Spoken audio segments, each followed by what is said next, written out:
So welcome to all the BSc third year students for semester 6. As per my concept paper is genetics and biotechnology. So in the last period we have discussed regarding the Mendel's law. What are the different characteristics he has taken under consideration to prove the inheritance of character from one generation to other generations. While performing the experimental work on pea plants, he came to conclusion that there are three important laws.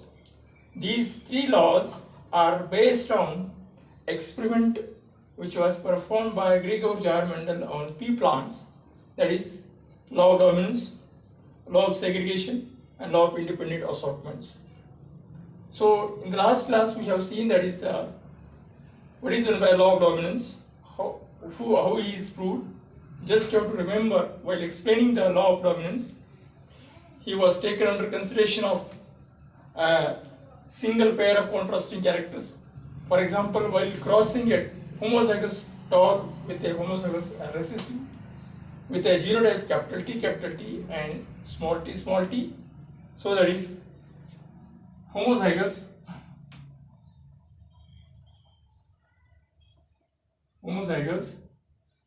tall cross with homozygous dwarf. So the genotype capital T and it is having small t. So this is due to the presence of homozygous condition. Here we have mentioned capital T, and here for homozygousness condition you have mentioned small t. So during gametes formation, gametogenesis, see the capital C, small c. So these are, suppose you have to consider this is the male plant and this is the female plant. After crossing capital T and small t, so in F1 generation, all the plants which are obtained in the first filial generation, whatever the pea plants are obtained, instead of getting tall and dwarf, all the plants were tall one. So due to the presence of capital T and small t, so this condition known as heterozygous conditions. So with the help of this experimental results, he came to conclusion that the law of dominance. So here only one contrasting characters have been taken under consideration, that means that the law of dominance were proved with the help of monohybrid cross. Later, he was taken these F1 hybrids for further generations. So for that, he was named as a law of segregation.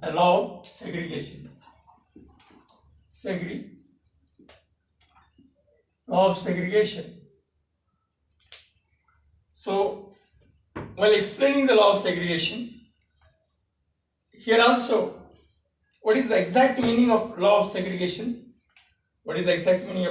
Segregation means separation.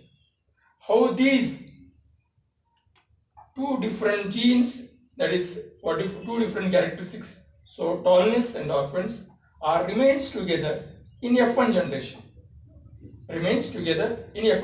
But they are not mixing to each other. But they remains together. So how these segregate, how they are separated in next generation. So for that, he has taken a heterozygous tall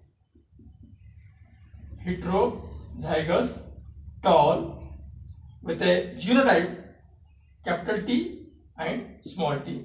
So here also, suppose you have to consider this is the male plant and this is the female plant. Here also, this is also heterozygous dwarf plant, capital T and small t.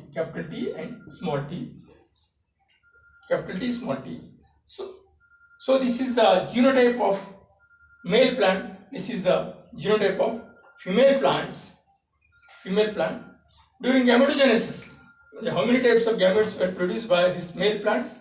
How many types of female plants were produced by these heterozygous female plants? So capital T and small t. Capital T and small t.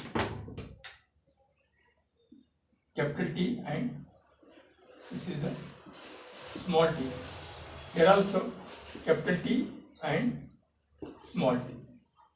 So these are the two types of gametes were produced by these male plants, and this is the female plants is also again produces the two types of gametes. So with the help of checkerboard method, we can explain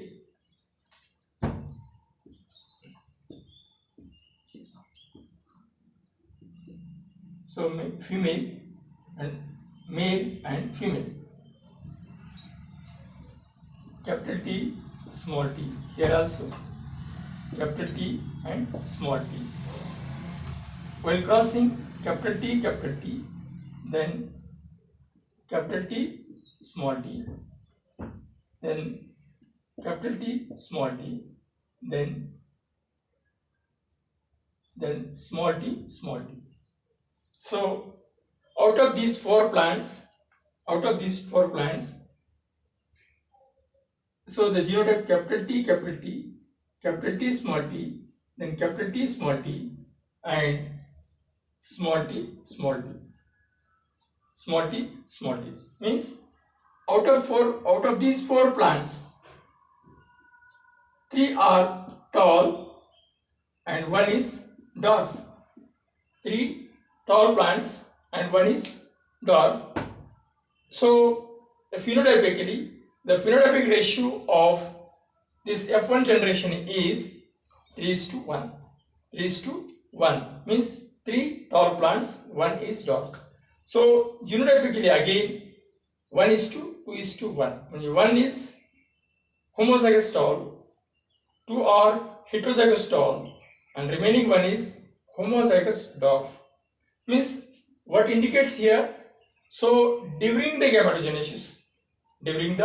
gametogenesis, so whatever the genes are present together, small t is capital T and small t in F1 generation, while explaining the law of dominance, they are segregated or separated. The appearance of dwarfness is an indication of segregation of genes or segregation of genes. Therefore, this law were named as a law of segregation.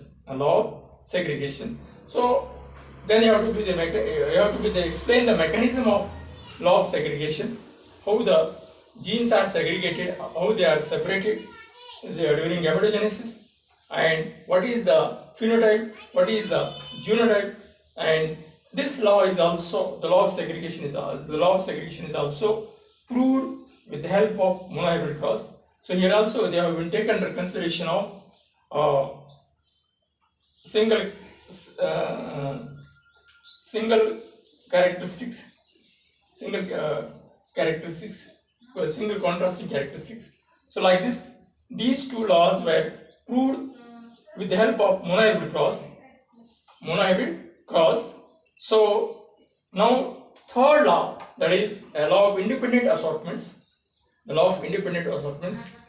So the law of independent assortments were proved with the help of a diamond cross, in which he was taken under consideration of two contrasting characteristics, that is dominant characters and recessive characters. For example, when taking into consideration of round yellow, round is a seed shape, yellow is a color of seeds, and another variety which is a recessive one, wrinkle green.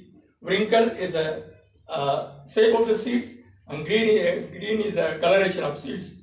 So here in this case, round seed shape is dominant over wrinkle, and yellow coloration of seeds were dominant over green one.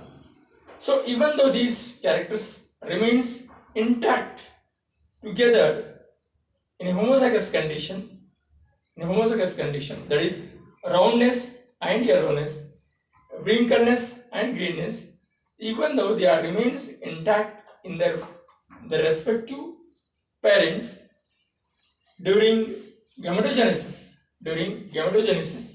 After F1 generation, they independently assorted, means roundness goes to green and wrinkle comes to yellow, wrinkles comes with yellow, and so that yellow goes to wrinkle, then wrinkle goes to round.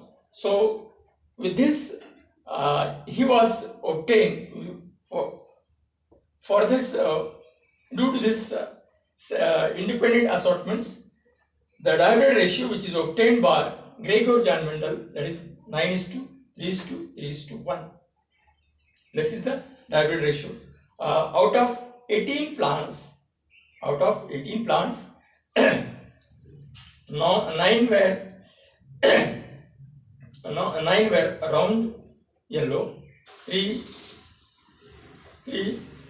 wrinkle yellow, again 3 round green, and the last one is wrinkle green. So with this phenotypic ratio, he came to conclusion that even though these characters remains intact in parents, but in F2 generation, so all the so these characters were independently assorted.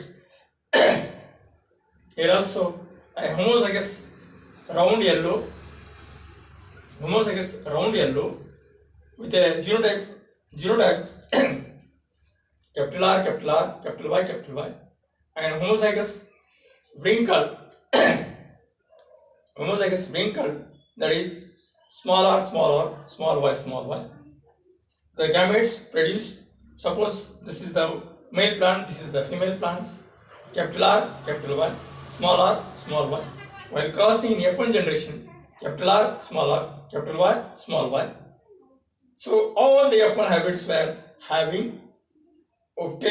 having round and yellow seed. All the seeds were round and yellow coloration.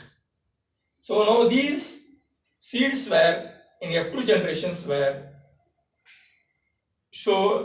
sowed, and in F2 generation, instead of getting all the round yellow, so the Gregor-Jan Mendels were obtained a divided ratio, that is 9:3:3:1. With the help of this phenotypic ratio, he came to conclusion that there is a law of independent assortments. So again, you have to explain the mechanism of how these genes were independently assorted. With the help of explanation, we can prove this is the law of independent assortments. So with this, I have completed these 3 laws, that is law of dominance, law of segregation, and law of independent assortments. You have to refer the books and genetics by P.K. Gupta, in which they have given details regarding. So with figure, which is the tall pea plants, which is the dark pea plants, then genotype, then phenotype, what is done by homozygous condition, what is done by heterozygous condition, what is done by dominant, what is done by recessive, what is done by genotype, what is done by phenotype, what is the phenotypic ratio, what is the genotypic ratio,